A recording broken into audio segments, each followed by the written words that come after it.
වෙනි වීඩියෝ එක. අපි දැනට වීඩියෝස් 4ක් අරගෙන ඉන්න තියෙනවා. මම හිතන්නේ සෑහෙන ප්‍රතිචාරය හැම එකකටම තිබ්බා. ඉතින් මේ හැම එකකටම තිබිච්ච ප්‍රතිචාර නිසා ළමයින්ගේ ඉල්ලීමක් මත මම මේ වීඩියෝ එක කරන්න පටන් ගත්තේ. විශේෂයෙන්ම මම 2021 එකටත් අර අපි කරගෙන යනවා වගේ ටෙලිග්‍රෑම් ගෲප් එකක් පටන් ගත්තා. ඒකේ අයගෙන් අහුවාම මේගොල්ලෝ ගොඩක් අය කියලා තිබුණේ මේ දලදේශීය නිෂ්පාදනයේ ආංශික සංයුතිය ගැන පොඩි වීඩියෝ එකක් කරන්න කියලා. ඉතින් මම හිතුවා මේක 2026ටත් ගොඩක් වැදගත් වෙයි. විශේෂයෙන්ම මේ ආර්ථික විද්‍යාවටත් තියෙනවනේ මේ දලදේශීය නිෂ්පාදනයේ ආංශික සංයුතිය ගැන ඉගෙන ගන්න. ඉතින් මම හිතනවා මම මේ කියන ෂෝට් නෝට් එකක් වගේ මම මේ උගන්වන එක කෙටි සටහනක් ඔයගොල්ලන්ට සෑහෙන වැදගත් වෙයි කියලා. මොකද මම පන්තියේ මේක කළා. මම මාතර පන්තියේ වගේ මම මේක මගේ අකුරැස්ස පන්තියේත් කරා. සෑහෙන ළමයින්ගේ හොඳ ප්‍රතිචාර තිබුණා. මොකද විශේෂයෙන්ම මේක මේ ඒගොල්ලන්ට ආර්ථික විද්‍යාවටත් මේක ගොඩක් වැදගත් වෙනවා කිව්ව නිසා මම ආර්ථික විද්‍යාව පිළිබඳව උගන්වීම පිළිබඳ නම් විශේෂඥයෙක් නෙවෙයි. හැබැයි මම මගේ විෂය ඇතුලේ මේ හැමෝටම අමාරුයි පාඩම් කරගන්න අමාරුයි කියන දලදේශීය නිෂ්පාදනයේ ආංශික සංයුතිය බොහොම ලේසියෙන් පාඩම් කරගන්න මම ක්‍රමයක් ගෙනල්ලා තියෙනවා. මේක මම බොහොම මහන්සිලා නිර්මාණය කරපු දෙයක්.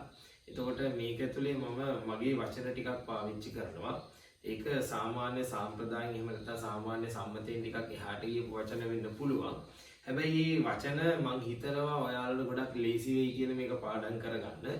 ඉතින් මේ ගොඩක් වෙලාවට කට්ටිය දලදේශීය නිෂ්පාදනයේ ආංශික සංයුතිය අපි පාඩම් කරගන්න හදන්නේ මහ බැංකු වාර්තාවට අනුව. වැඩේ කියන්නේ මහ බැංකු වාර්තාවේ තියෙන පිළිවෙලට පාඩම් කරාම අපිට ටිකක් මේ පැටලිලි සහගතයි. එහෙම නැත්නම් අපිට මේ ටිකක් ගැටලු සහගතයි. ඒක නිසා මේක මම ටිකක් පිළිවෙල මගේ පිළිවෙලකට එක්කහු කරගෙන හැබැයි අපි ඉගෙන ගන්න කිසිම විෂය කරුණකට ගැටලුවක් ඇති නොවන විදියට මම මේක හදලා තියෙනවා. හරිද? අපි බලමු මේ වැඩේ කොහොමද කියලා. ඉතින් මම මේක උගන්වන්න කලින් අනිවාර්යයෙන්ම කියන්න ඕන මේ අපේ channel එක subscribe කරන්න කියලා. පළවෙනි වීඩියෝ එක දෙවෙනි වීඩියෝ එක මම හිතන්නේ 1000කට වඩා වැඩි පිරිසක් බලලා තියෙනවා. තුන්වෙනි එකත් 700ක සීමාව 700 පැනලා වගේ තියෙනවා. ඉතින් මම කියනවා මේක මේව හැමෝම බලනවනේ. ඉතින් ඔයගොල්ලෝ බලනව නම් අනිවාර්යයෙන් මේ වීඩියෝ එක subscribe කරන්න, channel එක subscribe කරන්න, වීඩියෝ එකට like එකක් දාන්න. ඒ වගේම ඉතින් ඕගොල්ලෝගේ අදහස් මේ වීඩියෝ එක යටින් අනිවාර්යයෙන්ම දාන්න.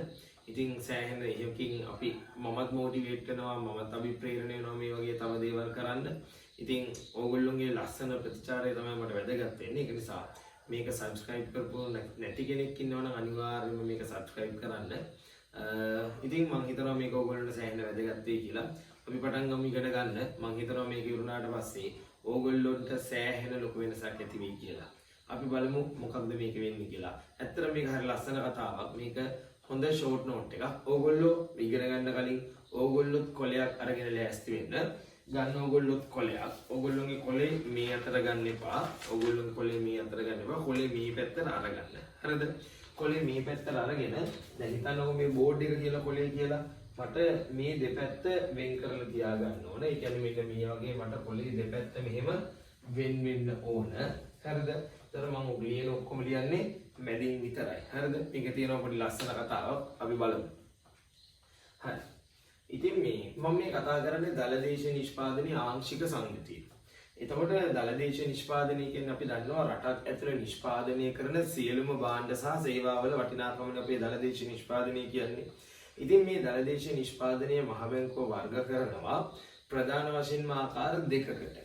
එකක් තමයි නිෂ්පාදන අංශ අණුව. ඒතර මම මෙතන ලියනවා අංශ කියලා. නිෂ්පාදන අංශ අණුව දලදේශීය නිෂ්පාදනය වර්ග කරනවා. ඒ වගේම නිෂ්පාදනයේ ස්වභාවය අනුව දලදේශීය නිෂ්පාදනය වර්ග කරනවා. ස්වභාවය අනුව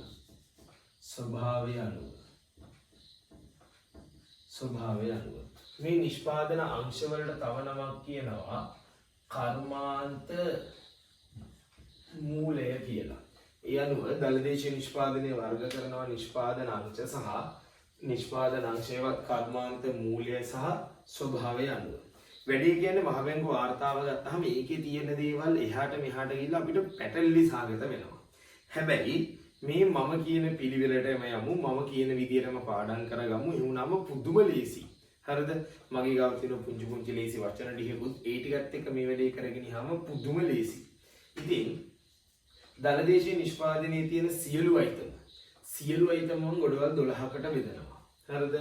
සියලු අයිටම් ගොඩවල් 12කට බෙදනවා. එතකොට මේක වැඩි වැදගත් වෙන්නේ මේ අයිටම 12. අපි මේ අයිටම පාඩම් කරගන්නවා එකින් එක. මම මේවා පාඩම් කරගන්නවා 4කට. sorry ගොඩවල් 3කට බෙදලා 1 2 3 4 5 6 7 8 9 10 11 12 කියලා. වැඩි තරම් ලේසි. හරිද? right. එතකොට මුලින්ම තියෙනවා හරිම ලේසි දෙයක්. පළවෙනි එක තමයි කෘෂිකර්මය වනවගාව දීවර කර්මාන්තය. පළවෙනි එක කෘෂිකර්මය වනවගාව දීවර කර්මාන්තය. කෘෂිකර්මය වනවගාව දීවර කර්මාන්තය. මම ලියපු අකුරු බලා ගන්න අපැහැදිලි නම් පළවෙනි එක කෘෂිකර්මය වනවගාව දීවර කර්මාන්තය. දෙවෙනි එක පතල්හා කැණී. දෙවෙනි එක පතල්හා කැණී. තුන්වෙනි එක නිෂ්පාදන කර්මාන්ත. තුන්වෙනි එක නිෂ්පාදන කර්මාන්ත. පළවෙනි එක කෘෂිකර්මය වනවගාව දීවර කර්මාන්තය, දෙක පතල්හා කැණීම්, තුන නිෂ්පාදන කර්මාන්ත, හතර ඉදිකිරීම් කර්මාන්ත හා එම සේවාවන්. හතර ඉදිකිරීම් කර්මාන්ත හා එම සේවාවන්. එතකොට අපි දන්නවා පළවෙනි හතර හරිම ලේසි. මේකේ තියෙන අයිටම 12යි පාඩම් කරගන්න. කෘෂිකර්මය ඇතුලේ තියෙනවා දේවල් ටිකක්. කෘෂිකර්මය වනවගාව දීවර කර්මාන්තය කියන එක නම් හරිම ලේසියෙන් පාඩම් කරගන්න තියෙන්නේ. කෘෂිකර්මය වනවගාව දීවර කර්මාන්තය ඇතුලේ තියෙන්නේ සියලුම වගා කිරීම සහ දීවර කටයුතු. සත්ව වගාව වෙන්න පුළුවන්, ඕන දෙයක් වෙන්න පුළුවන්, කැලෑවිය වීම, ඕනම වගා කිරීමක්. සියලු වගා කිරීම සහ දීවර කටයුතු කෘෂිකර්මය වනවගාව දීවර කර්මාන්තය. දෙවෙනි එක පතල්හා කැණීම්. තුන්වෙනි එක නිෂ්පාදන කර්මාන්ත. හතර ඉදිකිරීම් කර්මාන්ත හා එම සේවාවන්. මේ හතර පාඩම් නම් හරිම නැතිනම් මෙතනින් එහාට පාඩම් කරගන්න. කොහොමද ගොඩක් අයට මේ හතර පාඩම්. මෙතනින් එහාට තමයි කට්ටියට තියෙන ලොකුම ගැටලුව තියෙන්නේ. right. මගේ පිළිවෙලට යමු. හරිද? මම ඊළඟට කියනවා පස්වෙනි එකට ඔයාලා පැන්සලෙන් ලියනවා නම් ලියන්න. මම පන්තිත් කියලා තියෙනවා, මම මාතර පන්තිත් කියනවා, මගේ අපරේසි පන්තිත් කියනවා, මම ඕන තරම් කියලා තියෙනවා. මේ අර මම සාමාන්‍ය අර සම්ප්‍රදායික වචන වලට අමතරව මම දෙන පුංචි වචන පැන්සලෙන් ලියා ගන්න. ඒකෙන් ඕගොල්ලන්ට අල්ලගන්න හරිම ලේසි. හරිද? right. මම ගන්නවා මෙන්න මෙහෙම. එක විදුලි බල මණ්ඩලය. විදුලි බල මණ්ඩලය. ඊළඟට මම 6 වෙනි එකට ගන්නවා වෝටර් බෝඩ් එක. වෝටර් බෝඩ් එක. 7 වෙනි එකට මම ගන්නවා නගර සභාව. 8 වෙනි එකට මම ගන්නවා ඩිලිවරි බිස්නස්. ඩිලිවරි බිස්නස් කියන්නේ අපි වාහනයක භාණ්ඩ පටවගෙන රට පුරාම ගෙනිහින් කඩවල වලට දාලා විකුණන එක. right. මම 4ක් ගත්තා. මම මොකද ගන්නේ? 4 විදුලි බල මණ්ඩලයයි, වෝටර් බෝඩ් එකයි, නගර සභාවයි, ඩිලිවරි බිස්නස්. සමහර අය කියයි මේක මේ සාම්ප්‍රදායෙන් එහාට ගිහිල්ලා කියලා. ඔව්.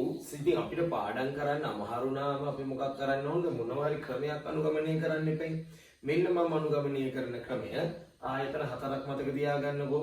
විදුලි බල මණ්ඩලයයි, වෝටර් බෝඩ් එකයි, නගර සභාවයි, ආයතනයක් නෙවෙයි ඩිලිවරි බිස්නස්. ඩිලිවරි බිස්නස් කියන්නේ වාහනයක පටවගෙන අපි රට පුරාම භාණ්ඩ ගෙනියන එක. මම මේ පාඩම් කරන්න ලීසි වෙන්න මේවා පාවිච්චි කරා මිසක එහෙම නැතුව මේ කිසිම තර්කානුකූල භාවයක් නැහැ. මම මේක ඔයගොල්ලන්ට පාඩම් කරන්න ලීසි වෙන්නයි මම මේ උදව් කරන්නේ. හරිද? විදුලි බල මණ්ඩලයෙන් ගන්නවා හරිම ලීසි. විදුලි බල මණ්ඩලයෙන් ගන්නවා විදුලිය, ගෑස්, වාෂ්ප හා වායු සමීකරණ සැපයීම. විදුලිය, ගෑස්, වාෂ්ප හා වායු සමීකරණ සැපීම.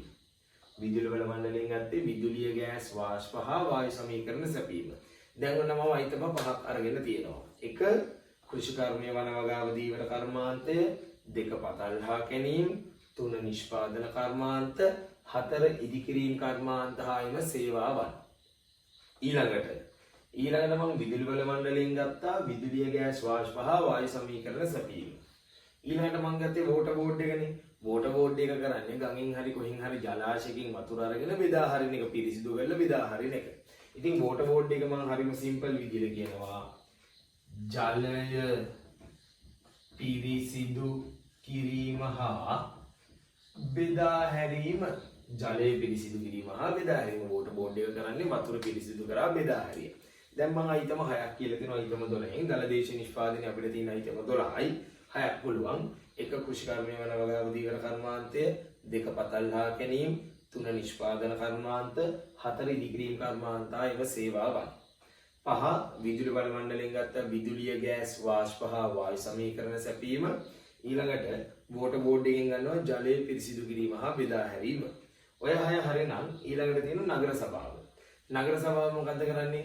කැලිකසල එක්කව කරනවා, ඒව බෙදා හරිනවා. සමහර මේ නගර සභාවන් මොකක් කරනවද? ඒව ප්‍රතිචක්‍රීයකරණය කරනවා. ඉතින් කැලිකසල වගේ දේවල් වලට අපි කියනවා මල ප්‍රවාහනය කියලා. ඒ වගේ හින්දේ දානවට අපි කියන්නේ මල ප්‍රවාහනය කියලා. ඒ අනුව මෙන්න තියෙනවා මල ප්‍රවාහනය කසල ඒගොල්ලෝ කසල කළමනාකරණය කරන නිසා කසල කළමනාකරණය හා එම ද්‍රව්‍ය ප්‍රතිචක්‍රීයකරණය. රයිට් මේක බලා ගන්න බෑ. ආයෙ කියනවා මල ප්‍රවාහනය නගර සභාවක් කුණු ගෙනියනවා මල ප්‍රවාහනය කසල කළමනාකරණය කරනවා ඒවා ප්‍රතිචක්‍රීයකරණය කරනවා. ඒක නිසා කියනවා මල ප්‍රවාහනය කසල කළමනාකරණය හා එම ද්‍රව්‍ය ප්‍රතිචක්‍රීයකරණය. බලා ගන්න බැරි නිසා තමයි මම කිව්වේ ඕගොල්ලෝ ලියා ගන්නකොට හොඳට අහලා ලියා ගන්න. මල ප්‍රවාහනය කසල කළමනාකරණය හා එම ද්‍රව්‍ය ප්‍රතිචක්‍රීයකරණය. දැන් මම අයිතම 7ක් කියලා තියෙනවා. 1 කෘෂිකර්මයේ වන වගාව දීවර කර්මාන්තය, 2 පතල්හා කැනීම, 3 නිෂ්පාදන කර්මාන්ත, 4 ඉදිකිරීම කර්මාන්ත හායිම සේවාවන්. ඊට පස්සේ විදුලි බල මණ්ඩලයෙන් ගත්ත විදුලිය ගෑස් වාෂ්ප හා වායු සමීකරණ සැපීම, වෝටර් බෝඩ් එකකින් ජලය පිරිසිදු කිරීම හා බෙදා හැරීම ගත්තා. නගර සභාවෙන් ඒගොල්ලෝ මල ප්‍රවාහනය කරනවා, කසල කළමනාකරණය කරනවා, ඒවා ප්‍රතිචක්‍රීයකරණය කරනවා. 7යි. ඊළඟට 8 වෙනි එක. 8 වෙනි එක ඩිලිවරි බිස්නස්. ඩිලිවරි බිස්නස් කියන්නේ වාහනයක වාහන ටික පටවගෙන. හැබැයි මම මේ කියන මේ ඩිලිවරි බිස්නස් ඒ වගේ දේවල් මේ පාඩම් කරගන්න ලේසි වෙන්න මම කියන දේවල් මිසක ඒක මේක වඩා එහා ගියපු දේවල් මේක ඇතුලේ තියෙනවා. හරිනේ? ඒක හොඳට මතක තියාගන්න. ඉතින් ඩිලිවරි බිස්නස් කියන්නේ අපි වාහනයකට මොන හරි භාණ්ඩ ටිකක් පටවගෙන ඒක අපි රට පුරාම ගෙනින් තැන් වල ගිහින් නැවති ඉඳලා විකුණන එකනේ. අපි දැකලා තියෙන ඔය පාරවල් වල යනකොට සමහර මිනිස්සු මොකක් කරනවද අර මේ ඇඳන් ඒ වගේ දේවල් ගෙනල්ලා එක තැනක තියාගෙන ඒ මිනිස්සු කරේ තියාගෙන ගෙනින් විකුණලා ඊට පස්සේ අපහු ගම්මින් බලා යනවා. ඉතින් ඒක තමයි ඔය ඩිලිවරි බිස්නස් වල වෙන්නේ. එතකොට එතන වෙළඳාමක් වෙනවා. ඒ ඉතින් ඒගොල්ලෝ එන්නේ ඔයවා අරගෙන එක තැනක ඉඳන් තව නගර හරහා ගිහිල්ලානේ ඔය විකුණන්නේ ඩිලිවරි බිස්නස් කියන්නේ ඒකනේ. එතකොට ඒක ඇතුලේ තියෙනවා වෙළඳාම. ඉතින් මේවා මේගොල්ලෝ අරගෙන තැනින් තැනට යනවනේ. ඒක නිසා ඒක ඇතුලේ තියෙනවා ප්‍රවාහනය. ඉතින් මේගොල්ලෝ තැනින් තැනට යනකොට නගරෙන් නගරයට යනකොට ඒ තැන්වල ඒගොල්ලෝ නවතිනවා. දවස් 2 3 සතිය මාසේ නවතිනවා. ඒක නිසා තියෙනවා මොකද්ද? නවාතැන් පහසුකම්. ඒ වගේම ඉතින් මේගොල්ලන්ට එහෙම යද්දි මේගොල්ලන්ට ආහාර පාන ඒ වගේ තැන් වලින් ගන්න වෙන්නේ, ඒ නගරෙන් ගන්න වෙන්නේ. ඒක නිසා තියෙනවා ආහාර පාන සැපීමේ සේවා. ඒතර මම කියනවා මේක මේ ඩිලිවරි බිස්නස් එක සෑහෙන සම්බන්ධයි. වෙළඳාම, ප්‍රවාහනය, නවාතැන් පහසුකම් සැපීම, ආහාර පාන සැපීමේ සේවා. වෙළඳාම, ප්‍රවාහනය, නවාතැන් පහසුකම් සැපීම, ආහාර පාන සැපීමේ සේවා. ඉතින් ඩිලිවරි බිස්නස් එකක් එක්ක වෙළඳාමක් තියෙනවා, ප්‍රවාහනයක් තියෙනවා, නවාතැන් පහසුකම් සැපීමක් තියෙනවා, ආහාර පාන සැපීමේ සේවාවක් තියෙනවා. ඒතර හරිම ලේසි. දැන් දැන් කියලා තියෙන දලදේශ නිෂ්පාදනයේ අයිතම 8ක්. 1 කෘෂිකර්මයේ වන වගාව දීවර කර්මාන්තය, 2 පතල්හා කැනීම, 3 නිෂ්පාදන කර්මාන්ත, 4 ඉදිකිරීම කර්මාන්ත ඒව සේවාවන්. ඊළඟට අපි විදුලි බල මණ්ඩලයෙන් ගත්ත විදුලිය ගෑස් වාෂ්ප හා වායු සමීකරණ සැපීම, වෝටර් බෝඩ් එකෙන් ගත්තා ජලය පිරිසිදු කිරීම හා බෙදා හැරීම, නගර සභාව කරන්නේ මල ප්‍රවාහනය, කසල කළමනාකරණය, ඒවා ප්‍රතිචක්‍රීයකරණය. ඊට පස්සේ ඩිලිවරි බිස්නස් වල වෙනවා වෙළඳාම, ප්‍රවාහනය, නවාතැන් පහසුකම් සැපීම, ආහාර පාන සැපීමේ සේවා. දැන් හරි. අපිට දැන් අයිතම 8ක් පුළුවන්. තව අයිතම 4යි තියෙන්නේ. 9යි 10යි 11යි 12යි. මම පන්තියේ උගන්වන විදියටම උගන්වනවා. හේතුව මෙහෙම ඉගෙනුවාම ළමයින්ට පාඩම් කරගන්න ලේසි. මේ සංකල්ප ගැඹුරින් කතා කරනවට වඩා ලේසියෙන් කතා කරන විදිය හරිම ලේසි. මම හිතන්නේ ඕගොල්ලොන්ට මේව පාඩම් කරනවට වඩා මේ අයිටම ඔළුවේ තියාගත්තාම ඒක ලියා ගන්න හරිම ලේසියි. ඇත්තටම ඩිලිවරි බිස්නස් කිව්ව ගමන් අපිට මේ ටික ලියා ගන්න පුළුවන්. ඒකේ වෙළඳාමක් වෙනවා, ඒකේ ප්‍රවාහනයක් වෙනවා, ඒකෙදි නවාතැන් පහසුකම් සපයන්න වෙනවා, එතනදී ආහාර පාන සපයන්න වෙනවා. හරිද? ඒ වගේ අපිට හරිම ලේසියෙන් පාඩම් කරගන්න පුළුවන්. මෙන්න 9. අපි O level වලදී ඉගෙන ගන්නේ ICT. හැබැයි මම මේක වෙනස් කරනවා ICT කියලා නෙවෙයි ICS. එතකොට ICT කියන්නේ නම් Information and Communication Technology. හැබැයි මම මේක කියනවා Information Communication Services. ඒ කියන්නේ තොරතුරු හා සංනිවේදන සේවා. හරිම ලේසියි. ICS කියන්නේ Information and Communication Services. තොරතුරු හා සංනිවේදන සේවා. තොරතුරු හා සංනිවේදන සේවා. එතකොට 9 වෙනි එක ICS. ඒ කියන්නේ තොරතුරු හා සංනිවේදන සේවා. ඊළඟට අපි කතා කරනවා මේ හැම මිනිස්සෙකගෙම හීනය ගැන. හැම මිනිස්සෙකුටම හීනයක් තියෙනවනේ මොකක් හරි. මොකක්ද?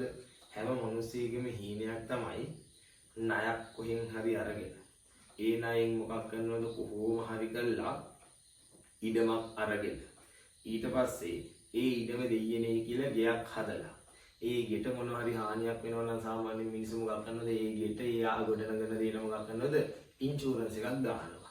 ඒ කියන්නේ ඕගොල්ලෝගේ හීනෙනේ. ඕගොල්ලෝ කවදක හරි සල්ලි නැත්තම් ණයක් අරගෙන හරි ඉඩමක් අරගෙන ගෙයක් හදලා ගෙට හානියක් වෙනවා අනිවාර්යයෙන් ඉන්ෂුරන්ස් එකක් දානවනේ. ඕක සාමාන්‍යයෙන් ඕගොල්ලෝගේ ජීවිතය අනාගතයේදී කරන්න වෙන දේ. ඉතින් මෙන්න ඔබගේ බලාපොරොත්තුව තියෙනවා 10 වෙනි එකට. හරිම ලේසියි. ඒකේ තියෙනවා මෙන්න මෙහෙම. ඉතින් ඔයාලා ණයක් ගන්න නිසා මම ඒකට දානවා මුලින්ම මූල්‍ය. ඉඩමක් ගන්නව නම් දීපල වෙළඳාම් සමාගමකින් ගන්න නිසා දීපල වෙළඳාම. ගෙයක් හදනවා නම් අපි ඒකට කියනවා නිවාස අයිතිය. ගේ ගිනිගත්තොත් එහෙම රක්ෂණය කරන්න ඕන නිසා මම කියනවා මොකක් කියලාද? රක්ෂණය. හැබැයි මම මේ කියන දේවට වඩා ගොඩාක් දේවල් මේක ඇතුලේ තව තියෙනවා. මම පාඩම් කරගන්න ලේසි වෙන්නයි කිව්වේ. මූල්‍ය තියෙනවා. ඒ කියන්නේ අපි ණයක් ගන්නවා. ණයක් අරගෙන ඉඩමක් ගන්නවා දීපල වෙළඳාම. ඒ ඉඩම ඇතුලේ අපි ගයක් හදනවා නිවාස අයිතිය. ගේ ගිනිගත්තොත් කියලා අපි මොකක් කරනවද? රක්ෂණය කරනවා. දැන් තියෙනවා ඊටම කීයක්ද? 10ක්. 1 කෘෂිකර්මයේ වනවගාව දීවර කර්මාන්තය, 2 පතල්හා කැණීම්, 3 නිෂ්පාදන කර්මාන්ත, 4 ඉදිකිරීම් කර්මාන්ත ආයම සේවාවන්. ඊළඟ මම ගන්නවා ආයතන 3ක් එක මම ගන්නවා විදුලි බල මණ්ඩලයයි, බෝට බෝඩ් එකයි, නගර සභාවයි, ඩිලිවරි බිස්නස්යි. පොඩ් විදුලි බල මණ්ඩලයෙන් ගත්තේ විදුලිය ගෑස් වාෂ්ප හා වායු සමීකරණ සැපීම. ඊට පස්සේ අපි ගත්තා බෝට බෝඩ් එකෙන් ජලය පිරිසිදු කිරීම හා බෙදා හැරීම. ඊට පස්සේ අපි ගන්නවා නගර සභාවෙන් මල ප්‍රවාහනය, කසල කළමනාකරණය, ඒවා ප්‍රතිචක්‍රීයකරණය.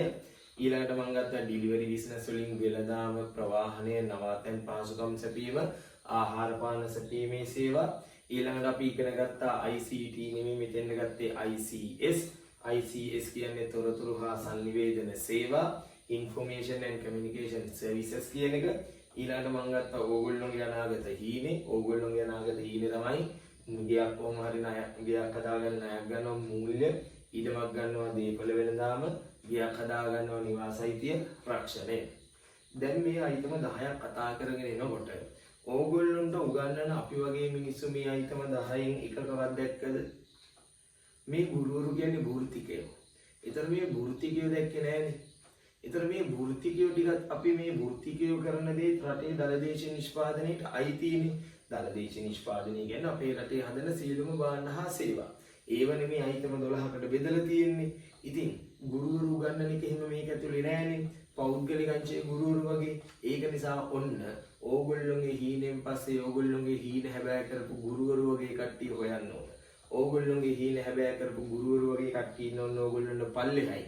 ඕගොල්ලෝ උඩට යනකම් ගුරුවරු පල්ලෙහාට වෙලා බලන් ඉන්නවා. ආන්න ඒගොල්ලෝ ඉන්නවා. ඒගොල්ලොන්ට අපි කියනවා වෘත්තිකයෝ කියලා. ඒක නිසා එතෙන්ට අපි දානවා වෘත්තීයමය සේවා සහ වෙනත් පෞද්ගලික සේවා. මොකක්ද කියන්නේ? වෘත්තීයමය සේවා හා වෙනත් පෞද්ගලික සේවා. වෘත්තීයමය සේවා සහ වෙනත් පෞද්ගලික සේවා. එතකොට දැන් අපි දන්නවා අයිටම 11යි. වෘත්තීයමය සේවා සහ වෙනත් පෞද්ගලික සේවා.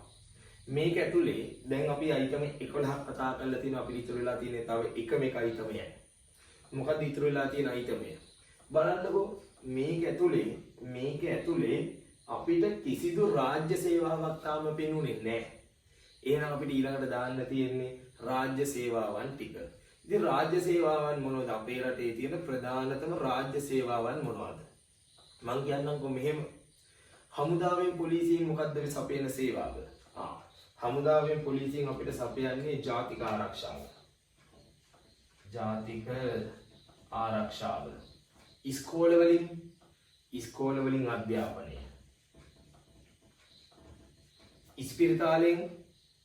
ඉස්පිරිතාලෙන් සෞඛ්‍ය.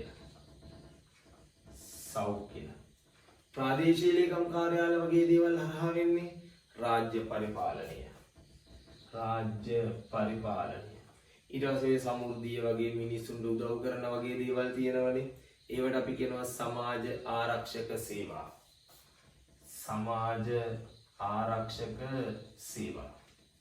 අපිට මතක තියාගන්න තියෙන්නේ රාජ්‍ය සේවාවන් පහයිනේ. හමුදාවයි, පොලිසියයි, ඉස්කෝලයි, ඉස්පිරිතාලයි. ඊට පස්සේ අපිට කතා කරන්න තියෙනවා ඉස්කෝලයි. ඊට පස්සේ තියෙනවා ප්‍රාදේශීය ලේකම් කාර්යාල වලින් වෙන රාජ්‍ය පරිපාලනයයි. ඒ වගේම මේ සමෘද්ධිය වගේ සුබ සාධනයකට අපි කියනවා මොනවද? සමාජ ආරක්ෂණ සේවා. එතකොට හමුදාවෙන් පොලිසියෙන් ජාතික ආරක්ෂාව, ඉස්කෝලවලින් අධ්‍යාපනය, ඉස්පිරිතාලෙන් සෞඛ්‍ය, ප්‍රාදේශීය ලේකම් කාර්යාලයෙන් රාජ්‍ය පරිපාලනය, සමෘද්ධිය වගේ දේවල් වලින් සමාජ ආරක්ෂක සේවා. දැන් අයිතම 12ම ඉවරයි.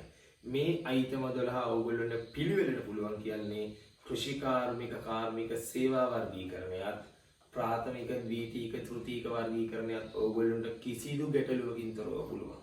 අයිතම 12 පහු බලමු. 1. කෘෂිකර්මයේ වනවගාව දීවර කර්මාන්තය. 2. පතල් හා කැනීම්. 3. නිෂ්පාදන කර්මාන්ත. 4. ඉදිකිරීම් කර්මාන්ත හා එම සේවාවන්. 5, 6, 7, 8 ලේසියෙන්ම පාඩම් කරගන්න පුළුවන්. 5 කියන්නේ විදුලි වල මණ්ඩලය, 6 කියන්නේ වෝටර් බෝඩ් එක, 7 කියන්නේ නගර සභාව, 8 කියන්නේ ඩිලිවරි බිස්නස්. එතකොට විදුලි වල මණ්ඩලයෙන් ගත්ත විදුලිය, ගෑස්, වාෂ්ප හා වායු සමීකරණ සැපීම, වෝටර් බෝඩ් එකෙන් ගත්තා ජලය පිරිසිදු කිරීම හා බෙදා හැරීම, නගර සභාවෙන් ගත්තා ඒගොල්ලෝ කරන්නේ මල ප්‍රවාහනය, කසල කළමනාකරණය, ඒවා ප්‍රතිචක්‍රීයකරණය, ඩිලිවරි බිස්නස් වල වෙනවා වෙළඳාමයි, ප්‍රවාහනයයි, නවාතැන් පාසුකම් සැපීමයි, ආහාර පාන සැපීමේ සේවයි. මෙන්න මේව පාඩම් කරගන්න. එතකොට ඕගොල්ලොන්ට මේව ලියා ගන්න පුළුවන්. ඊළඟට අපි එනවා ඊළඟ 4. ඊළඟ 4 අපි කතා කරේ ICT ගැන. හැබැයි මෙතන තියෙන්නේ ICS. ඒ කියන්නේ තොරතුරු හා sannivedana සේවා. ඊළඟට තියෙනවා ඕගොල්ලොන්ගේ හීනේ. මොකක්ද ඕගොල්ලොන්ගේ හීනේ? මූල්‍ය. ඒ කියන්නේ ණයක් ගන්නවා, දීපල වෙනදාම, ඊට පස්සේ ගෙයක් හදනවා, නිවාසයිතිය, ගිනි ගත්තොත් අර මෙහි කියලා රක්ෂණය කරනවා, රක්ෂණය. ඊළඟට ඕගොල්ලොන්ට උඩට යන්න දීපු අපි වගේ කට්ටිය ගැන හොයලා බලන්න මොනවද? අපි වෘත්තිකයෝ නිසා වෘත්තීයමය සේවා සහ වෙනත් පෞද්ගලික සේවා කියලා දානවා. වෘත්තීයමය සේවා සහ වෙනත් පෞද්ගලික සේවා. අන්තිමට තියෙනවා රජයේ සේවාවන් 5. මොනවද රජයේ සේවාවන් 5? ජාතික ආරක්ෂාව හමුදාව පොලිසියෙන්, අධ්‍යාපනයේ ඉස්කෝලෙන්, ඉස්පිරිතාලෙන් සෞඛ්‍ය, ප්‍රාදේශීය ලේකම් කාර්යාලයෙන් රාජ්‍ය පරිපාලනය. අවසාන වශයෙන් තියෙනවා මොකක්ද? සමාජ ආරක්ෂණ සේවා, සමෘද්ධිය වගේ වැඩසටහන් වලින්. ඔය ආයතන 5 මතක නම් මේ ටික ලියන්න පුළුවන්. දැන් මෙච්චර මේ 12 ලිව්වේ ඇයි? මේ 12 මේ විදිහට ලියන්නේ මහ බැංකු වාර්තාවේ අපිට ලැබෙන්නේ මේ පිළිවෙලට නෙවෙයි. මහ බැංකු වාර්තාවේ අපිට මේවා ලැබෙන්නේ මේ පිළිවෙලට නෙවෙයි. මහ බැංකු වාර්තාවේ මේ පිළිවෙල පොඩ්ඩක් වෙනස් වෙලා තියෙනවා. මේ පිළිවෙල මේ විදිහට ලියන එකේ වැදගත්කම තව පොඩ්ඩකින් බලා ගන්න පුළුවන්. ඕගොල්ලෝ කොලයක් අරගෙන දැන් දෙපැත්ත වෙන් කරලා මම හිතන්නේ මැදින් දැන් මාත් එක්ක ලියාගෙන ඇති. ලියාගෙන නැත්තම් වීඩියෝ එක මෙතනින් නවත්තලා මුලක ඉඳන් අයිටම 12 පැහැදිලිව ලියාගෙන එන්න. ඊට පස්සේ තමයි ඕගොල්ලන්ට වැදගත්ම ලේසිම තැන එන්නේ. මේක බලාගත්තාම ඕගොල්ලන්ට මේ වැඩේ මාර නැති. හරි. දැන් තමයි වැඩේ තියෙන්නේ. මාරම ලේසි. අපි දන්නවා දලදේශීය නිෂ්පාදනයේ වර්ග කරනවා නිෂ්පාදන අංශ අනුවයි ස්වභාවය අනුවයි. නිෂ්පාදන අංශ අනුව වර්ග කරාම තියෙනවා කොටස් 3යි. එක කෘෂිකාර්මික දෙක කාර්මික, තුන සේවා. ස්වභාවය අනුව වර්ග කරාම තියෙනවා ප්‍රාථමික, ද්විතීක, තෘතීක. සමහර ළමයි හිතාගෙන ඉන්නේ කෘෂිකාර්මික සමානයි ප්‍රාථමික කියලා. සමහර ළමයි හිතාගෙන ඉන්නේ කාර්මික සමානයි ද්විතීක කියලා. ඔව්, නිර්වචනයක් තියෙනවා සේවා සමානයි තෘතීක. සේවා සමානයි තෘතීක තමයි. හැබැයි ඇතුළත් වනම අයිතම වල පැහැදිලි වෙනසක් තියෙනවා. ඒක පේන්නේ මෙහෙම ලිව්වොත් විතරමයි. හැම තැනකම ගොඩක් වෙලාට ළමයි ඉගෙන ගන්නේ මේවා වෙන වෙනම කෘෂිකාර්මික, කාර්මික, සේවා වෙනමත්, ප්‍රාථමික, ද්විතීක, තෘතීක වෙනමත්. හරිද? ගොඩක් අය මේවා වෙන වෙනම ඉගෙන ගත්තට මේවයි වෙනස පේන්නේ මේ විදිහට ලිව්වොත් විතරයි. ඉතින් අපි බලමු මොනවද කෘෂිකාර්මික අංශයට අයිති වෙන්නේ. හරිම ලේසි. කෘෂිකාර්මික අංශයට අයිති වෙන්නේ කෘෂිකර්මයේ වනවගාව දීවර කර්මාන්තයේ විතරයි. කාර්මික අංශයට අයිති වෙනවා පතල්හා කැණීම්, නිෂ්පාදන කර්මාන්ත, ඉදිකිරීම් කර්මාන්ත හා සේවාවන්, විදුලි බල මණ්ඩලයෙන් ගන්නපු විදුලිය, ගෑස්, වාෂ්ප හා වායු සමීකරණ සැපීම, වෝටර් බෝඩ් එකෙන් ගන්නපු ජලය පිරිසිදු කිරීම හා බෙදා හැරීම, නගර සභාව කරපු මල ප්‍රවාහනය, කසල කළමනාකරණය, ඒවා ප්‍රතිචක්‍රීයකරණය. ඒවා අයිති වෙන්නේ කාර්මික අංශයට. ඒකට කාර්මික අංශයේ තියෙනවා අයිතම 6ක්. සේවාංශයට අයිති වෙනවා ඩෙලිවරි බිස්නසින් වලින් වෙළඳාම ප්‍රවාහනය, නවාතැන් පහසුකම් සැපීම සහ ආහාර පාන සැපීමේ සේවා, ICS සේවා, තොරතුරු හා සංනිවේදන සේවා. ඊට පස්සේ තියෙනවා මූල්‍ය රක්ෂණය, නිවාස අයිතිය, දීපල වෙළඳාම.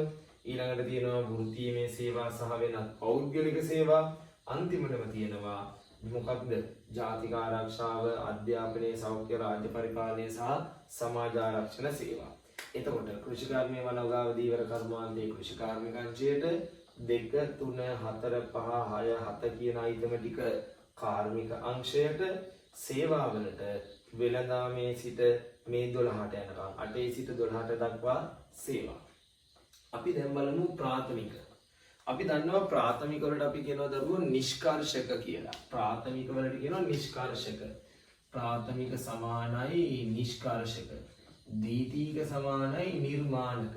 ස්වභාව ධර්මයෙන් ලැබෙන දේවල් ඒ විදියට දෙනවා නම් නිෂ්කර්ෂක. ස්වභාව ධර්මයෙන් ලැබෙන දේවල් වෙනස් කරලා ඉදිරිපත් කරනවා නම් නිර්මාණක. ඉතින් ස්වභාව ධර්මයෙන් ලැබෙන දේවල් ඒ විදියටම දෙන්නේ කොතනද? ස්වභාව ධර්මයෙන් ලැබෙන දේවල් ඒ විදියටම දෙනවා කෘෂිකර්මයේ වනවගාව දීවර කර්මාන්තයයි පතල් හා කැණීම් වලදී. මේ දෙක තමයි ස්වභාව ධර්මයෙන් ලැබෙන දේවල් ඒ විදියටම දෙන්නේ. ඒ අනුව ප්‍රාථමික වලට අයිති වෙනවා කෘෂිකර්මයේ වනවගාව දීවර කර්මාන්තයයි පතල් හා කැණීම්. ඊට පස්සේ ද්විතීක කියන්නේ ස්වභාව ධර්මයෙන් ලැබෙන දේවල් වෙනස් කරලා ඉදිරිපත් කරන ඒවා. ස්වභාව ධර්මයෙන් ලැබෙන දේවල් වෙනස් කරලා ඉදිරිපත් කරනවා නිෂ්පාදන කර්මාන්තයි, ඉදිකිරීම් කර්මාන්ත හා එම සේවාවලුයි. එතකොට ද්විතීක හේවත් නිර්මාණ වලට අයිති වෙන්නේ නිෂ්පාදන කර්මාන්තයි, ඉදිකිරීම් කර්මාන්ත හා එම සේවාවලුයි. තෘතීක වලට අයිති වෙනවා මෙන්න මේ ඉතිරි අයිතම සියල්ල. ඉතිරි අයිතම සියල්ලම අයිති වෙන්නේ, ඉතිරි සියලුම අයිතම අයිති වෙන්නේ තෘතීක අංශයට. එතකොට ගොඩක් වෙලාවට අපි දන්නවා ළමයි ඉගෙනගෙන තියෙනවා සේවා සමානයි තෘතීක කියලා. දැන් ඕගොල්ලොන්ට පේනවා සේවා සමානයි තෘතීක කිව්වත් සේවා වලට අයිති නොවන ඇතැම් දෑ තෘතීක වලට අයිති වෙනවා. මොනවද සේවා වලට අයිති නොවන තෘතීක වලට අයිති වෙන ඇතැම් දෑ? මොනවද? විදුලිය, ගෑස්, වාෂ්ප හා වායු සමීකරණ සැපීමයි, ජලය පිරිසිදු කිරීම හා බෙදා හැරීමයි, මල ප්‍රවාහන කටයුතු, කසල කළමනාකරණය සහ ඒවා ප්‍රතිචක්‍රීයකරණයයි. මේ තුන සේවා වලට අයිති නැති වුණාට තෘතීක වලට අයිති වෙනවා. ඕව පේන්නේ මේ පිළිවෙලට මෙහෙම ලියාගත්තොත් විතරයි. එහෙම නැතිව මහබැංකු වාර්තාවේ තියෙන පිළිවෙලට ඕගොල්ලෝ ලියලා බලන්නකො මේ වගේ ලස්සන පිළිවෙලක් ගන්න පුළුවන්ද කියලා. බෑ. ඒ ලෙවල් කියන්නේ පොතක තියෙන දෙයක් ඒ විදියට ඔළුවට දාගන්න එක නෙවෙයි. ඕගොල්ලොත් නිර්මාණශීලී වෙන්න ඕන. උගන්නන අපිත් නිර්මාණශීලී වෙන්න ඕන. එහෙම වුණාම ඕගොල්ලොන්ටත් ඉගෙන ගන්න පුළුවන්, අපිටත් ඉගෙන ගන්න පුළුවන්. මං හිතන්නේ මේක පොඩි මැජික් එකක් වගේ. හැබැයි ඒක ඇත්තටම ලොකු දෙයක්ුත් නෙවෙයි. කරලා තියෙන්නේ පුංචි කතාවක් හදාගෙන ඕගොල්ලෝගේ ඔළුවට දාගන්න ලේසි සංකල්ප ටිකක් දීලා මේක අපි පොඩ්ඩක් පිළිවෙල වෙනස් කරලා විතරයි. ඒක නිසා අපි ටිකක් වෙනස් විදියට හිතන්න. ඉතින් මං හිතනවා මේක බැලුවනම් ඕගොල්ලොන්ට මේ අයිටම වල කිසිදු ගැටලුවක් නැතිව ඇති කියලා. කිසිදු ගැටලුවක් නැහැ දැන්. ඕගොල්ලෝ පුළුවන් හැම දෙයක්ම බොහොම ලේසියෙන් ඔළුවට දාගන්න. හැම දෙයක්ම බොහොම ලේසියෙන් ඔළුවට දාගත්තාම ඕගොල්ලොන්ට මේ වැඩේ කොට දාන්න හරිම ලේසි. මේ වැඩේ කොට දාන්න හරිම ලේසි. ඉතින් හරි ලස්සනට ලේසියෙන් දේවල් ගොඩ දාගන්න පුළුවන් වෙද්දී ඇයි අපි ගොඩක් අමාරු වෙන්නේ? මම හිතන්නේ ගොඩක් ළමයි මේක කටපාඩම් කරනවා. නෑ කටපාඩම් කරන්න එපා. මේ විදියට කොලයක් අරගෙන මෙන්න මේ අයිටම ටික හරියට පාඩම් කරගෙන කොළ පහක එක දිගට ලියන්නකො මේ අයිටම ටික. ලියලා මේ විදියට වෙන් කරන්නකො. ඔයාට කෘෂිකාර්මික කාර්මික සේවා කියන වර්ගීකරණයක් පුළුවන්. ප්‍රාථමික ද්විතීක තෘතීක කියන වර්ගීකරණයක් පුළුවන්. මේක ටෙස්ට් කරා නම් ඔයා අනිවාර්යයෙන්ම ගොඩ යනවා. මේකේ අයි දෙකක් නෑ. මේක ආර්ථික විද්‍යාවට ගොඩක් වැදගත්. ව්‍යාපාර අධ්‍යයනයටත් වැදගත්. ආර්ථික විද්‍යාවටත් වැදගත්. මම ඔයගොල්ලන්ට දාලා තියෙන මේ ප්‍රශ්නයක්. ඒ ප්‍රශ්නෙට දැන් අපිට උත්තර ලියන්න පුළුවන් හරිම ලේසියි. හරි නේද? ඉතින් අපි බලමු මේ ප්‍රශ්න ටිකට උත්තර අපි හොයාගන්නේ කොහොමද කියලා. ඒ උත්තර ටික හොයාගන්න පුදුම ලේසියි අපි මේ වැඩේ පුරුදු වුණොත්. හරිද? මෙතනින් මම හිතනවා ඔයාලට මේක ඉගෙන ගත්තන් පස්සේ මෙතනින් එහාට ඔයාලට කිසිම ප්‍රශ්නයක් ඇති වෙන එකක් නැහැ කියලා දලදේශ නිෂ්පාදනීය ආංශික සංහිතිය ගැන. එතකොට මම ආයෙත් කියන්නේ වීඩියෝ එක බලුවා නම් මොන හරි දෙයක් ඉගෙන ගත්තා නම් අනිවාර්යෙන් මේකට ලයික් එකක් දාන්න. පල්ලෙහාන් මේකට කමෙන්ට් එකක් දාන්න. ඔයා තාමත් channel එක subscribe කරලා නැත්නම් අනිවාර්යෙන්ම subscribe කරන්න. මේ වගේ ගොඩක් දේවල් ඔයගොල්ලන්ට තව ඉස්සරහට ලැබෙයි. ඉතින් අපි බලමු අපි දීපු ප්‍රශ්නෙට උත්තර ටික. අපි බලමු මම ඔයාලට දීලා තියෙන ප්‍රශ්නෙට උත්තරේ. දැන් මේකේ දීලා තියෙනවා අයිටම 18ක්. මම නම් කරලා තියෙන්නේ මේ ප්‍රශ්නේ තියෙන අයිටම 18ට අංක ටිකක් දාගත්තා. හරිද? එතකොට V වගාව අංක 1, ආරක්ෂණීය අංක 2. ඕගොල්ලොත් මම හිතන්නේ පොකොලේ එක ප්‍රශ්න ලියාගත්තා නම් හරිම ලේසි වෙයි. මිනිදන් කැනීම 3, තේ වගාව 4, සෞඛ්‍ය සේවය රාජ්‍ය 5, කුළුබඩු 6, වෘත්තීමය සේවා 7, ඉදිකිරීම් කටයුතු 8, රබර් වගාව 9, නිෂ්පාදන කර්මාන්ත 10, තොරතුරු හා සංනිවේදන සේවා 11, උප වගාව 12, ජල සම්පාදනය 13, වන වගාව 14, ප්‍රවාහන සේවා 15, කසල කළමනාකරණය 16, පළතුරු වගාව 17, දීවර කර්මාන්තය 18. ඉතින් අපි දැන් මේක වර්ග කරන්නයි යන්නේ. අපි මේක දැන් හොයන්න එපා කෘෂිකාර්මිකයි, කාර්මිකයි, සේවයි, ප්‍රාථමිකයි, ද්විතීකයි, තෘතීකයි. ඉතින් උත්තර හොයන්න හරිම ලේසියි. වැඩි දඟලන්න කියන මුකුත් ඕනේ නැහැ. අපි බලමු V වගාවයි තියෙන්නේ මොකටද කියලා. V වගාවයි තියෙන්නේ කෘෂිකර්මයේ වන වගාව දීවර කර්මාන්තය. ඒක නිසා මම මෙතෙන්ට දා ගන්නවා 1. දැන් 1 තියෙනවා අපිට 1 ගන්න වෙනවා. ඊට පස්සේ රක්ෂණය. ඉතින් රක්ෂණය කොහෙද තියෙන්නේ? ආන් අපි දන්නවා අපේ හීනය ඇතුලේ රක්ෂණය තිබුණා. මේ තියෙන්නේ රක්ෂණය. එහෙනම් රක්ෂණය තියෙන්නේ මෙන්න මෙතෙන්ට. ඕගොල්ලන්ට මොන ප්‍රශ්නේ තිබුණත් ඔයාලට දැන් මේක හොයාගන්න හරිම ලේසියි.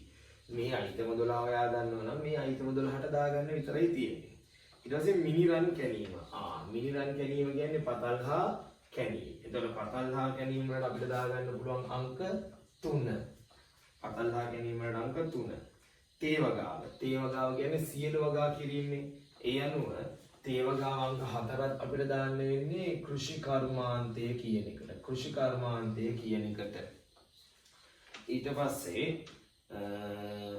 සෞඛ්‍ය සේවය රාජ්‍ය. සෞඛ්‍ය සේවය තියෙන්නේ මෙතන. එහෙනම් රාජ්‍ය සේවය අපි දානවා මෙන්න මෙතෙන්ට. අංක 5. ඊළඟට කුළුබඩු කියන්නේ වගාවක්. ඒක නිසා කෘෂි කර්මයට තමයි අපිට ගන්න වෙන්නේ කුළුබඩු. අංක 6 දානවා මෙතෙන්ට. අංක 6. ඊළඟට වෘත්තීමය සේවා. වෘත්තීමය සේවා කියන්නේ ඕගොල්ලොන්ට පල්ලෙහෙන් අපි බලාගෙන ඉන්න තැන. වෘත්තීමය සේවා තියෙනවා මොනවද? 11 වෙනියට තියෙන වෘත්තීමය සේවා වෙනත් පෞද්ගලික සේවා. එතෙන්ට අපි දානවා අංක 7. ඉදිකිරීම් කටයුතු. ඔන්න තියෙනවා කිලිම් ඉදිකිරීම් කර්මාන්ත හැම සේවාවන් තිබුණා.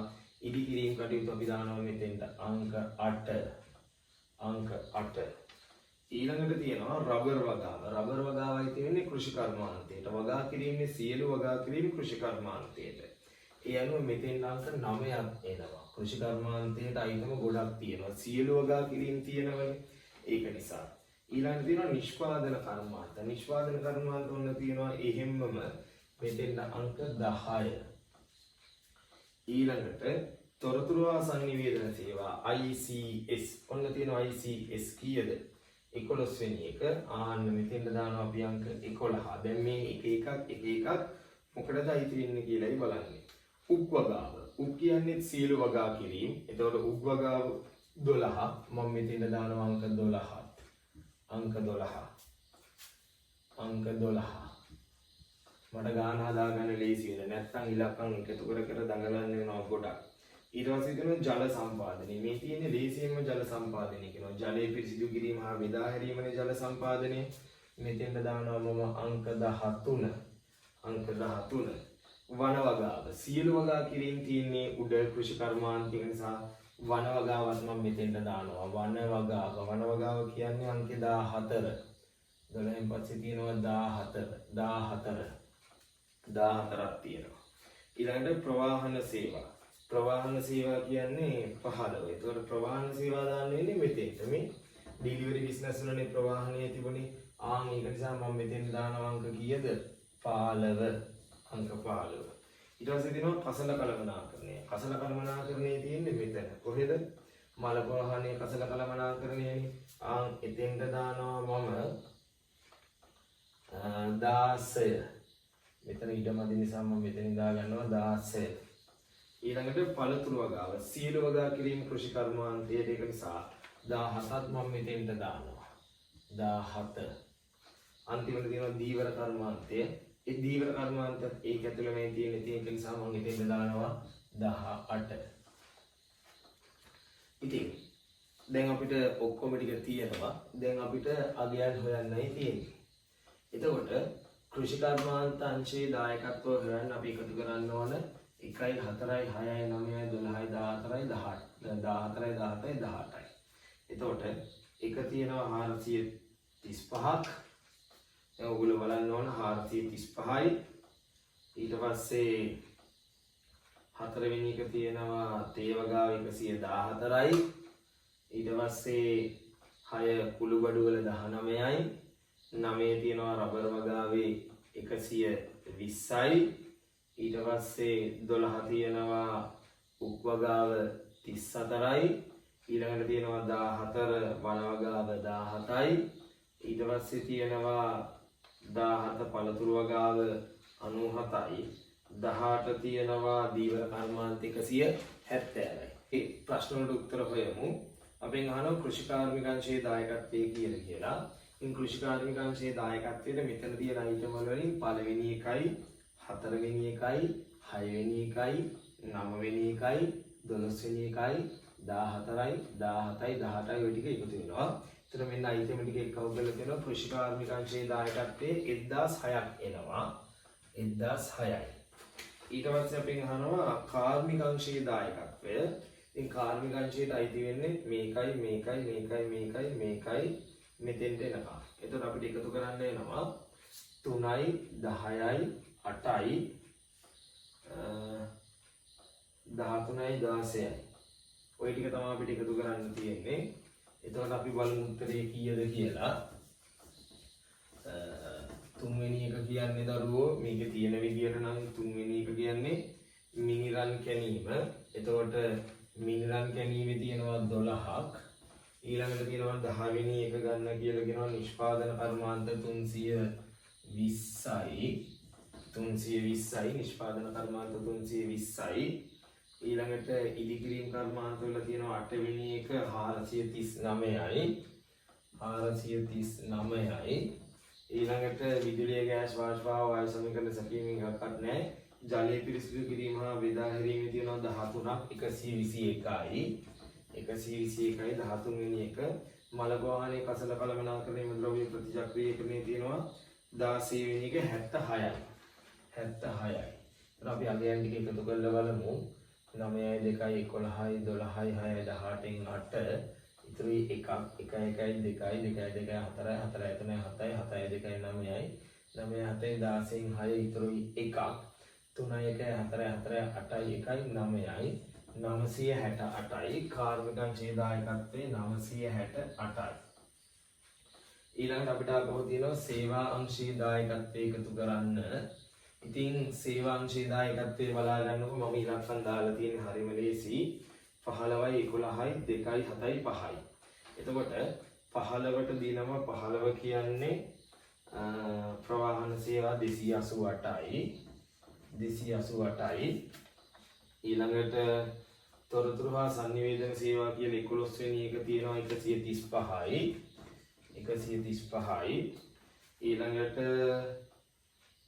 දෙවෙනි එක රක්ෂණය තියෙනවා රක්ෂණයනේ දෙවෙනි එක 186යි 186යි ඊළඟට ඊට පස්සේ තියෙනවා 7 වෙනි එක 7 වෙනි එක කියන්නේ වෘත්තීමය සේවා 226යි 226යි ඊළඟට 5 වෙනි එක ගන්න කියලා තියෙනවා 5 වෙනි එක කියන්නේ සෞඛ්‍යමය සේවා 320යි 320යි. රාගී එකතු කරලා බැලුවාම 8යි 5යි 13යි 6යි 19යි 6යි 25යි 5යි තුරුයි දෙකක්. 8යි 2යි 10යි 3යි 13යි 8යි 21යි 21යි 2යි 23යි 2යි 25යි 5යි තුරුයි දෙකක්. 2යි 2යි 4යි 1යි 5යි 1යි 6යි 7යි 8යි 9යි 10යි 11යි 1155යි. සේවාංශයේ දායකත්වයේ 1155යි. මේ වගේම අපෙන් අහනවා ප්‍රාථමික ද්විතීක තෘතීක වල දායකත්වය. ඉතින් මුලින්ම ආවා මේ ටික එකතු 1006ක් නේ. මේ ටික එකතු 1006යි. එතකොට අපිට ප්‍රාථමික ගන්න වෙන්නේ මේ දෙකනේ. ඉතින් පළවෙනි එක තියෙනවා 1006ක්. 1006ක්. ඉතින් අපිට පතල් ගහ ගැනීම වලින් ගන්න වෙනවා අංක 3. ඒතර අංක 3 කියන්නේ මිල්ලන් ගැනීම 12යි. එතන 1006යි 12යි කියන්නේ 1018යි. ප්‍රාථමික අංශයේ දායකත්වයේ 1018යි. ප්‍රාථමික අංශයේ දායකත්වයේ 1018යි. ද්විතීක වලට ගන්න වෙන්නේ නිෂ්පාදනයි ඉදිකිරීමනේ ඒ කියන්නේ 10යි 8යි. එතකොට 10 වෙනි එකේ තියෙනවා 320ක්. 320ක්.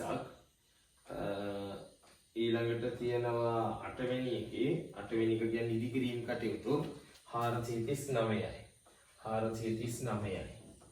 එතකොට එකතු කරාම වෙනවා 9යි 3යි 2යි 5යි 759යි 759යි. හරි. ඊළඟට අපිට එකතු කරන්න තියෙනවා මේ ඉතිරි ටික සියල්ල. ඉතින් ඉතිරි ටික සියල්ල කියන්නේ මෙන්න මේ ටිකට අපිට එකතු කරන්න වෙන්නේ මේ දෙක විතරයිනේ මේකට අගයක් නැති නිසා. ඉතින් මම ඒක නිසා එහෙම ලේසි කරගන්නවා. මම මේ ඉලක්කම් දාපු විදිහ වලට මතකනේ මම මේ අංක දැම්මේ මේක ගැලපෙන්න. මේ ටිකට අපි මේ දෙක එකතු කරමු. එහෙම වුණාම අපිට හරියම ලේසි එකතු කරගන්න. ඉතින් ඕගොල්ලෝ නම් accounting එහෙම දිගටම ගණන් හදලා දක්ෂ ඇති. මම නම් ඉතින් මේ ටිකට එකතු කරලා මෙතන තියෙන 1155යි 1155යි. ඒකට මම එකතු කරනවා 13යි 16යි. එතකොට 13 වෙනියට තිබුණේ ජල සම්පාදනය. ජල සම්පාදනය කියන්නේ 121යි. ඊට පස්සේ තියෙනවා 16 කසල කළමනාකරණයේ තියෙන්නේ 16 කියන්නේ කසල කළමනාකරණය කියන්නේ 76යි 76යි. එතකොට උත්තරේ එනවා 5 1 6 6 12 2 ඉතුරු 1ක් 7 1 8 8 2 10 5 15 5 ඉතුරු 1ක් 1 2 1 3යි 1යි 1352යි 1352යි. දෙපැත්තම මම දැන් සමාන වෙන ඇති 1352යි. ඉතින් මේ තමයි දරුවෝ දලදේශ නිෂ්පාදනයේ ආංශික සංයුතිය. එතකොට ලොකු ඉලක්කම් මොනව කොහොම දුන්නත් දැන් මෙතන තියෙන අයිටම කීයක්ද 18ක්. අයිටම 18ක් නෙවෙයි අයිටම 200ක් දුන්නත් අපි මතක තියාගන්න ඕන දරුවෝ අයිටම කීයක් විතරයිද 12ක් විතරයි. මේ අයිටම 12 පිළිවෙලට පාඩම් කරගත්තා නම් ඒක කෘෂි කාර්මික සේවා කියලා ඔයගොල්ලෝ වර්ගීකරණය කරගත්තා නම් මොක දුන්නත් මොන දේ දුන්නත් ඕගොල්ලන්ට හරියට මේකට අදාළ කරගන්න පුළුවන්. ඉතින් මම හිතනවා ඕගොල්ලන්ට මේක සෑහෙන ප්‍රයෝජනවත් වෙයි කියලා. ඉතින් මම මේ ඉලක්කම් එහෙම දාගත්තේ මට බෝඩ් එකේ වැඩ කරන්න ලේසි කමට. ඉතින් ඕගොල්ලෝ සෑහෙන ලේසියෙන් මම හිතනවා මේ දේ කොට දාගන්න නැති කියලා. මම හිතනවා මෙතනින් පස්සේ ඕගොල්ලන්ට ප්‍රශ්නයක් වෙන එකක් නැහැ කියලා. ඉතින් ඕගොල්ලොත් මෙන්න මේ ආකෘතිය පුරව ගන්න අයිතම 12 පිළිවෙලට ලියාගෙන නිෂ්පාදන අංශයවත් කර්මාන්ත මූලයන්ව කෘෂිකාර්මික කාර්මික සේවා එහෙම වර්ග කරගන්න ස්වභාවයෙන්ම ප්‍රාථමික ද්විතීක තෘතීක කියලා වර්ග කරන්න. මම මේක මගේ පන්තියේ ණයට මාතර පන්තියේ ණයට ඒගොල්ලෝ හොඳටම මතක ඇති මම පන්තියේ පටන් ගන්න දවසේ ඉඳන් පළවෙනි පාඩමේ ඉඳන් මම මේ ආකෘතිය හුරු කරනවා. ඉතින් ඒගොල්ලෝ නම් කටපාඩම් මං හිතන්නේ හොඳම සාමාන්‍යයෙන් මේක උගන්වන්නත් විනාඩි 45ක් 50ක් වගේ වෙලාවක් යනවා මම පන්ති එක මම හිතන්නේ 10 වතාවක් විතර කියවලා පාඩම් කරවලා වෙලා ඇත්තේ. ඉතින් ඒක නිසා ඒගොල්ලෝ ගොඩක් ආර්ථික විද්‍යාවටත් ලේසි ඇති. මොකද දරුවන්ගේ හොඳ මතකයක් තියෙනවා ඇති. ඉතින් මම හිතනවා ඒක අපේ සහභාගී නොවිච්ච දරුවෙකුට වුණත් මේක සෑහෙන ප්‍රයෝජනයක් වෙයි කියලා. ඉතින් මේව තමයි දරුවෝ ෂෝට් නෝට් කියන්නේ සහ පාඩම් කරන්න කෙටි ක්‍රම කියන්නේ. ඉතින් මම හිතනවා මේක ප්‍රයෝජනයක් වෙයි කියලා. මේ හැමදේම කියන්න කලින් මේකේ තව ප්‍රශ්නයක් තියෙනවනේ. ඒක මට අමතක වුණා. නිෂ්පාදන දාමය කියන්නේ දරුවෝ මේ ප්‍රාථමික ද්විතීක තෘතීක කියන කර්මාන්ත අතර තියෙන සම්බන්ධය. ඉතින් මම ඒක උගන්වන්න මේක මකනවා. මේක මකලා තමයි මට ඒක උගන්වන්න වෙන්නේ. ප්‍රාථමික ද්විතීක තෘතීක කර්මාන්ත අතර තියෙන සම්බන්ධයට අපි කියනවා නිෂ්පාදන දාමය කියලා. පොඩි කාලේ නම් අපි ඉගෙනගෙන තියෙනවා මම හිතන්නේ මේ ශිෂ්‍යත්වයේ වගේ පන්තියේදී පරිසරයේට අපි මේ ආහාර දාමය කියලා. ඉතින් ආහාර දාමය ගැන මතක් කළොත් ආහාර දාමය නම් තිබුණේ ඉතින් ඔය ආහාර මුදින කට්ටියගේ අතර තියෙන සම්බන්ධයනේ ආහාර වර්ග අතර තියෙන සම්බන්ධයනේ. අනේ මෙතන හිම එකක් නෙවෙයි කතා කරන්නේ ප්‍රාථමික ද්විතීක තෘතීක. උදාහරණයක් ගමු මෙන්න මෙහෙම. ඔන්න ගොවිපලක් තියෙන මේක A level paper එකේ අහනවා මගේ මතකයේ හැටියට 2012 මට හරියටම මතක නැහැ පාස් පේපර්ස් එක තියෙනවා මේ නිෂ්පාදන දාමය කියන්නේ මොකක්ද කියලා. මෙහෙම කියන්නම්කෝ. ගොවිපලක් තුල පළතුරු වගා කිරීම. ගොවිපලක් තුල පළතුරු වගා කිරීම. ඊට පස්සේ පළතුරු යුෂ බෝතල් කිරීම. ඊළඟට පළතුරු යුෂ බෝතල් බෙදා හැරීම. ඒතර මම මේ තුනක් ගත්තේ අදියර තුනක්. පළතුරු යුෂ බෝතල් කිරීම, පළතුරු වගා කිරීම, ඒ පළතුරු යුෂ බෝතල් කිරීම, ඒ වගේම පළතුරු යුෂ බෝතල් බෙදා හැරීම. ඉතින් ස්වභාව ධර්මයේ ලැබෙන දේවල් ඒ විදිහටම දෙන නිසා මේක අපි සමාන කරනවා ප්‍රාථමික වලට. ඊට පස්සේ පළතුරු යුෂ වලින් බෝතල් හදනවා. ඒ බෝතල් හදන එක අපි සමාන කරනවා ද්විතීක වලට. ඒ වගේම පළතුරු යුෂ බෝතල් බෙදා හැරීම කියන්නේ සේවාවක්. ඒක නිසා අපි ඒක දානවා මොකටද? තෘතීක වලට. ඒතර අපිට පේනවා මේ ප්‍රාථමික ද්විතීක තෘතීක අතර තියෙන සම්බන්ධය. ඉතින් මෙන්න මේ ප්‍රාථමික ද්විතීක තෘතීක අතර තියෙන සම්බන්ධයට අපි කියනවා නිෂ්පාදන දාමය කියලා. ඉතින් දලදේශීය නිෂ්පාදනය ප්‍රාථමික ද්විතීක තෘතීක මේ අතර තියෙන සම්බන්ධය පෙන්වුවම මේ ටික තමයි කතා කරන්න තියෙන්නේ. මම කිව්ව කොහොමද ප්‍රාථමික සමානයි නිෂ්කර්ෂක, ද්විතීක සමානයි නිර්මාණක, සේවා සමානයි තෘතීක කියලා. ඉතින් මම හිතනවා මම කරපු වැඩෙන් ඕගොල්ලෝ සෑහෙන දෙයක් ඉගෙන ගන්න නැති කියලා. ඉතින් වීඩියෝ එක නරඹුවා නම් අනිවාර්යයෙන්ම subscribe කරන්න, like එකක් දාන්න, comment එකක් දාන්න. ඕගොල්ලෝ දෙයක් ඉගෙන ගත්තා නම් ඒ දේ දාන්න. ඉතින් ඕගොල්ලෝගේ තා මොන හරි වීඩියෝ එකක් කියලා නම් ඒකත් දාන්න. ඉතින් මම හිතනවා ඕගොල්ලන්ට සෑහෙන දෙයක් මම ඕගොල්ලෝ වෙනුවෙන් කරා කියලා. මෙතනින් ඉස්සරහටත් මම පුළුවන් විදිහට ඕගොල්ලන්ට වීඩියෝස් දෙන්න බලාපොරොත්තු වෙනවා. ටිකක් කාර්යබහුලයි මේක දවල් වෙලාව කරපු වීඩියෝ එකක් නේ රැ කරපු වීඩියෝ එකක්. ඉතින් හැමදේම කරන්නේ මම, එඩිට් කරන්නේ, වීඩියෝ කරන්නේ, හැම දෙයක්ම කරන්නේ මම. ඉතින් බොහොම සීමිත වෙලාවක් ඇතුළත ටිකක් කාර්යබහුලත්වයත් එක්ක මේව කරන නිසා පුංචි අඩුපාඩු ඇති. ශබ්ද පිළිබඳව, මේ දේවල් පිළිබඳව පොඩි අඩුපාඩු ඇති. ඉතින් මේ දේවල් පිළිබඳව සමා වෙන්න කියලා කියනවා. ඉතින් මගේ උත්සාහයට ඕගොල්ලොන්ට කරන්න තියෙන්නේ like එකක් දාන්න, comment එකක් දාන්න. අනිවාර්යයෙන් ඕගොල්ලෝගේ යාළුවන්ට බලා ගන්න පුළුවන් විදිහට මේව share කරන්න. ඕගොල්ලොන්ට මොන හරි මේකෙන් දෙයක් ලැබුණා නම් ඒක තමයි මට ලැබිච්ච ලොකුම සතුට. එහෙනම් අපි ආයෙ තවත් වීඩියෝ එකකින් හම්බෙමු.